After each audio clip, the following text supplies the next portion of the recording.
ओम शांति। ओम शांति। ओम शांति। आज है 24 सितंबर, शिव बाबा की साकार मुरली। आज बाबा कहते हैं, मीठे बच्चे, तुम यहाँ श्री कृष्ण जैसा प्रिंस बनने की पढ़ाई पढ़ते हो। तुम्हें पढ़ाने वाला स्वयं भगवान है। प्रश्न: बाबा, जब भगवानुवाच्य शब्द बोलते हैं तो कई बच्चे भी मूंझ जाते हैं, क्यों? उत्तर: क्योंकि भगवान तो गुप्त है। वह समझते हैं शायद इस दादा ने भगवानुवाच्य बोला है, परंतु निराकार भगवान को बोलने के लिए जरूर मुख चाहिए। बाबा कहते यह वंडरफुल समझने की बात है कि मैं कैसे इनमें प्रवेश करके तुम्हें पढ़ाता हूँ। ओम शांति। भगवानुवाच्य, भगवान क्या कहते हैं, यह भगवानुवाच्य किसने कहा? देखने में तो कोई आता ही नहीं है। मनुष्य को भगवान नहीं कहा जाता। कोई समझेंगे कि बोलने वाले ही कहते हैं भगवानुवाच्य, लेकिन निराकार भगवान बोल रहे हैं, यह सिर्फ तुम ही जानते हो। यह कौन बैठा है, भगवान कहाँ है, यह नई बात है ना, इसलिए मनुष्य मूंझ जाते हैं। लेकिन भगवानुवाच्य है जरूर। कहते हैं कि मैं बच्चों को राजयोग सिखा रहा हूँ।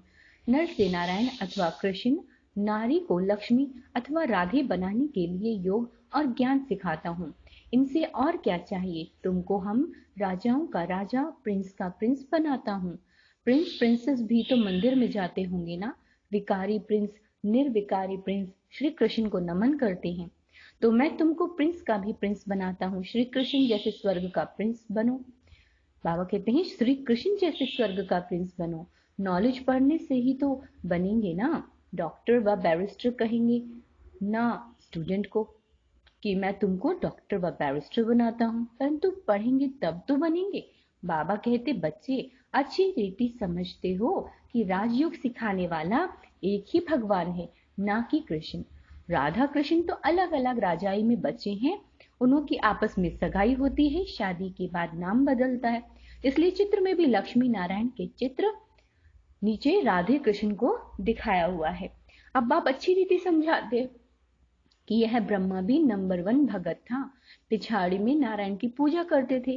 कृष्ण की भक्ति की व नारायण की भक्ति की एक ही बात है। कृष्ण ही बड़ा होकर नारायण बनता है। अब तुमको नर से नारायण बनने के लिए राजयोग सिखा रहे हैं।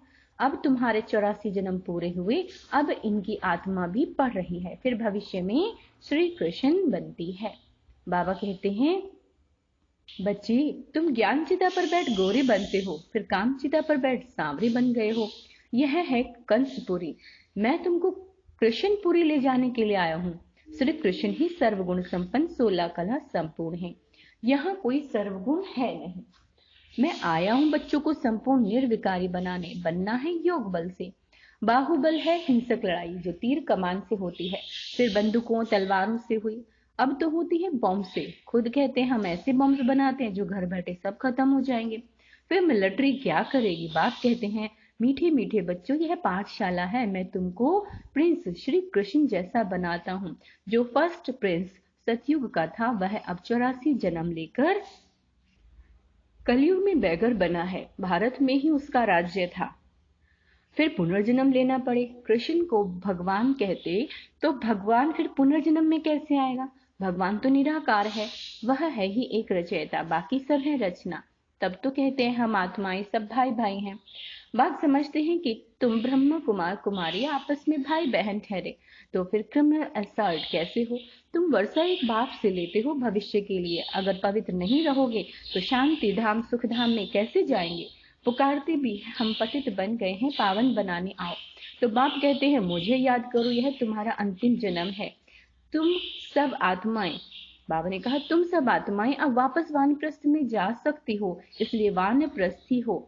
ऐसा कोई गुरु रास्ता बता न सके। यह ज्ञान है कि एक बाप के पास वही पतित पावन निराकार है। बाप कहते हैं, मुझे याद करो थोड़े टाइम के लिए। मैंने इस तन का लोन लिया है, शरीर बगैर आत्मा कैसे बोल सकेगी? भगवान वाच्य कि मैं बूढ़े साधारण तन में प्रवेश कर तुम बच्चों को पढ़ाता हूँ। मैं गर्भ में नहीं आता हूँ। गर्भ में आने वालों को पुनर्जन्म में आना पड़े, मैं एक ही बार आता हूँ। प्रकृति का आधार मुझे जरूर चाहिए। मैं इसमें बैठ तुमको पढ़ाता हूँ। यह तो पहले अपना जवाहरात का धंधा करता था, कोई गुरु ने नहीं सिखाया। अचानक ही बाप ने प्रवेश किया। करण करावनहार होने के कारण इससे कर्तव्य कराते रहते हैं। यह भी सीखता जाता है। तुम भी साथ में सीखते हो। बोलते हैं तुमको परंतु सुनता पहले मैं हूँ। बोलते हैं तुमको परंतु सुनता पहले मैं हूँ। पढ़ाने तुम बच्चों को आता हूँ परंतु इनकी आत्मा भी पढ़ती रहती है। बच्चों को राजयोग सिखलाने आया है। ऐसा कभी कोई पढ़ते नहीं है। यह है पावन बनने की बात। यह है संगम युग, है ही पुरुषोत्तम बनने का। पुरुषोत्तम श्री कृष्ण था। स्वयंवर के बाद इनकी डिग्री कुछ कम हो जाती है, इसलिए श्री कृष्ण की महिमा बहुत है। नाम ही है श्री कृष्णपुरी। इनको कहा जाता है कंसपुरी। बाकी कहानी बनाई हुई है कंस श्री कृष्ण की। बच्चों को समझाया है कि परिपक्व अवस्था होने से भक्ति आपे ही छूट जाएगी। तुम कभी कोई को ऐसा नहीं कहना कि भक्ति ना करो, उनको ज्ञान देना है। बाप तुमको ज्ञान दे स्वर्ग का प्रिंस बनाने आए हैं। कृष्ण भी स्वर्ग का मालिक था, अब नहीं है, फिर से वह भी राजयोग द्वारा बन रहे हैं। तुमको भी पुरुषार्थ कर बाप को याद करना है। हेवन स्वर्ग की स्थापना करने वाला हेवनली गॉड फादर, वही आकर नई सृष्टि रचते हैं। वह करेगा तब जब कलयुग अंत होगा। सतयुग त्रेता में नहीं आते। बाबा कहते हैं मैं कल्प कल्प संगम युगे आता हूँ। उन्होंने कल्प अक्षर निकालकर सिर्फ युगे युगे लिख दिया है। तो भी 4 युग हैं, 5वां है यह संगम युग। अच्छा, फिर तो 5 अवतार मानो, परंतु इतने कच्छ मच्छ परशु अवतार होते हैं क्या? यह सभी शास्त्रों की बातें हैं। धर्म का नाम और भारत का नाम ही बदली कर दिया है। हिंदू धर्म और हिंदुस्तान कह देते हैं, भारत नाम क्यों बदलना चाहिए? यदा यदा ही धर्मस्य, है ना, भारत, उसमें भी भारत का अक्षर आता है। बाप समझाते हैं कि तुमने कोई एक जन्म थोड़े ही भक्ति की है, द्वापर से की है। बाबा कहते हैं द्वापर से की है भक्ति। भक्ति भी पहले अव्यभिचारी थी, सिर्फ शिव की भक्ति करते थे। जिस शिव बाबा ने ही भारत को स्वर्ग बनाया था और अब वे स्वर्ग का मालिक बनाने आए हैं। तो पतित शरीर में बैठ बताते हैं कि मैं आता ही हूँ पतित शरीर में, पतित दुनिया में पतितों को पावन बनाने। भक्ति में तो फिर भी मेरे लिए बहुत बड़े भारी मंदिर बनाते हैं। कितनी क्लियर बात है। इसमें बाबा की प्रवेशता हुई और गीता आदि पढ़ना छोड़ दिया इस आत्मा ने। भक्ति छूट गई, अनायास ही तो छूटा। तुमको कोई ने कहा नहीं है कि भक्ति नहीं करो। अब तुम बच्चों को बाबा समझाते हैं कि फिर से मैं तुमको कृष्णपुरी का मालिक बनाता हूँ। कृष्ण की फिर 8 डिनेस्टी लगती है। पहले कहेंगे प्रिंस ऑफ सतयुग, है ना, पहले कहेंगे प्रिंस ऑफ सतयुग, फिर बनता है किंग ऑफ सतयुग। 8 पीढ़ी इनकी चलती है। उस समय तो तुसी राजाई होती नहीं। अब बाबा कहते तुम बच्चे भी सतयुग के प्रिंस बनो। भक्ति में कोई सुख नहीं है, ज्ञान से तुम स्वर्ग के मालिक बनते हो। कोई का बाप मर जाता है तो उनसे पूछा जाए तुम्हारा बाप कहाँ गया, कहेंगे स्वर्गवासी हुआ। समझते हैं आत्मा और शरीर दोनों गए, लेकिन शरीर तो यहाँ ही छोड़ गए, बाकी गई आत्मा। इसका मतलब पहले नर्क में था, आत्मा शरीर छोड़कर स्वर्ग में गई, फिर उसमें रोने की क्या दरकार? स्वर्ग अब यहाँ है क्या? परंतु समझते नहीं है, कह देते हैं सब ईश्वर का हुक्म है। सुख दुख सब ईश्वर देता है, सब ईश्वर के रूप हैं। परंतु बाप कहते हैं कि मैं बच्चों को दुख कैसे दे सकता हूँ? बाप से बच्चे कब दुखी मांगते हैं क्या? बाप तो बच्चों को लायक बनाकर प्रॉपर्टी देके जाते हैं। बाकी दुख तो हर एक को कर्मों के अनुसार मिलता है। बाप कहते हैं अभी बच्चे आदि कुछ नहीं मांगो, अभी ये प्रॉपर्टी आदि सब खत्म होने वाली है, फिर तुम्हारे बच्चों को क्या मिलेगा? इतना समय ही नहीं है जो तुम्हारी प्रॉपर्टी का बच्चा मालिक बन सके। बच्चा बड़ा हो तब तो मालिक बने, परंतु इतना टाइम ही नहीं है, विनाश सामने खड़ा है। मनुष्य तो कहते हैं कलयुग में अर्जुन 40,000 वर्ष पड़े हैं। यह ब्रह्मा कुमार कुमारियां तो विनाश विनाश करते रहते हैं।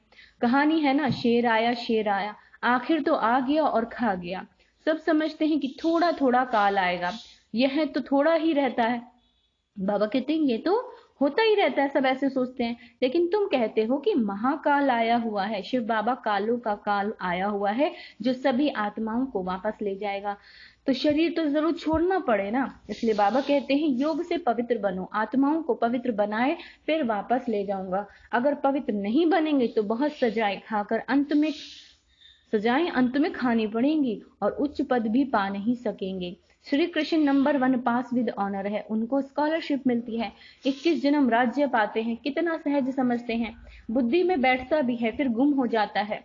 किसी को भी भक्ति छुड़ानी नहीं है। बाप कहते हैं भक्तों को भक्ति का फल देने। कहते हैं मैं कल्प पहले मिसल, फिर उसी साधारण तन में आया हूँ। कल्प कल्प आकर तुमको पढ़ाता हूँ। यह है ऊंची से उच्च पढ़ाई। तुम जानते हो हम सतो प्रधान थे, अब तमो प्रधान है। फिर भारत ही सतो प्रधान बनता है। और धर्म वालों ने इतना सुख नहीं देखा तो दुख भी नहीं देखा है। बाहर वालों के पास पैसा तो बहुत है, तो गरीब देश को कर्ज देते हैं। उन बेचारों को पता नहीं यह तो रिटर्न हो रहा है। बिल्कुल घोर अंधियारे में है, कलयुग की नींद में सोए हुए हैं। पिछाड़ी में हाय हाय कर उठेंगे। फिर तुम कहेंगे टू लेट, क्योंकि लड़ाई शुरू हो जाएगी। फिर क्या करेंगे? बाबा कहते हैं भंभोर को आग लग जाएगी, फिर तो टू लेट हो जाता है। इसलिए बाप कहते हैं बच्चे अब जल्दी जल्दी पुरुषार्थ करते जाओ। बाबा कोई जायज तकलीफ नहीं देते। बाबा को आकर कहते हैं कि बाबा अगर हम पूजा नहीं करते तो वह कहते कि ये तो नास्तिक बन गया है। बाबा राय देते हैं कि साक्षी होकर बाबा की याद में रहो, थोड़ी थोड़ी पूजा बाहर से कर दो। एक होता है दिल से करना, दूसरा होता है राजी करने के लिए करना। अंदर में तुमको शिव बाबा को याद करना है। अगर कोई तंग करते हैं तो पूजा करके दिखाओ तो वह खुश हो जाएंगे। ये कोई पाप का काम नहीं है। बाबा तो बहुतों को कहते हैं शादी आदि पर भल जाओ, दोनों तरफ तोड़ निभाना है। वहां भी सुनाते सुनाते कोई ना कोई को तीर लग जाएगा। युक्ति से चलना है। बाप का फरमान है कि अब पतित नहीं बनना है, पवित्र बनने से ही तुम कृष्णपुरी के मालिक बनेंगे। शिव बाबा को याद करो तो विक्रम विनाश होंगे और विश्व के मालिक बन जाएंगे। बच्चे ऐसी ऐसी युक्ति से अपने मित्र संबंधियों को समझाना है। वह है जिस्मानी यात्रा, यह है रूहानी यात्रा। यह रूहानी यात्रा बाप सिखलाते हैं। कहते हैं कि मामे कम याद करो तो पतित से पावन बन जाएंगे और सब दुख दूर हो जाएंगे। कोई विरला व्यापारी व्यापार करे अथवा बैकुंठ की बादशाही लेवे, श्रीमत पर चलते रहे, ऐसे भी ना हो पैसे आदि कहाँ मुफ्त में जाए, कुछ फल नहीं निकले। घर बार भी संभालना है, बच्चों की संभाल भी करनी है, सिर्फ श्रीमत पर चलना है। राय लेनी है कि बाबा इस हालत में हम क्या करें। बाबा बच्ची कहती है हम शादी करें तो बाबा कहते हैं कि शादी करानी ही पड़ेगी, करानी ही पड़ेगी क्योंकि उनका हिस्सा है, उनको दे दो। बाप सिर्फ समझाते हैं। फिर भी कुछ पूछना हो तो पूछ कर श्रीमत पर चलो। बच्चों को बाप की आज्ञा पर चलना है, इसमें ही कल्याण है। अच्छा मीठे मीठे सिक्के लदे बच्चों प्रति माता पिता बाप दादा का याद प्यार और गुड मॉर्निंग। रूहानी बाप की रूहानी बच्चों को नमस्ते। हम रूहानी बच्चों की रूहानी बाप दादा को याद प्यार गुड मॉर्निंग नमस्ते मीठे बाबा। धारणा के लिए मुख्य सार, हर कर्म साक्षी होकर शिव बाबा की याद में करना है। लौकिक अलौकिक दोनों तरफ तोड़ निभाना है। लौकिक से युक्ति युक्त चलना है। इस समय अंतिम जन्म, बाबा कहते हैं इस समय अंतिम जन्म में भी यह वानप्रस्थ अवस्था है, वापस घर जाना है, इसलिए पावन जरूर बनना है। कोई भी बंधन नहीं बनाने हैं। वरदान, पुराने संस्कारों व विघ्नों से मुक्ति प्राप्त करने वाले सदा शक्ति संपन्न भव। किसी भी प्रकार के विघ्नों से, कमजोरियों से, पुराने संस्कारों से मुक्ति चाहते हो तो शक्ति धारण करो, अर्थात अलंकारी रूप हो रहो।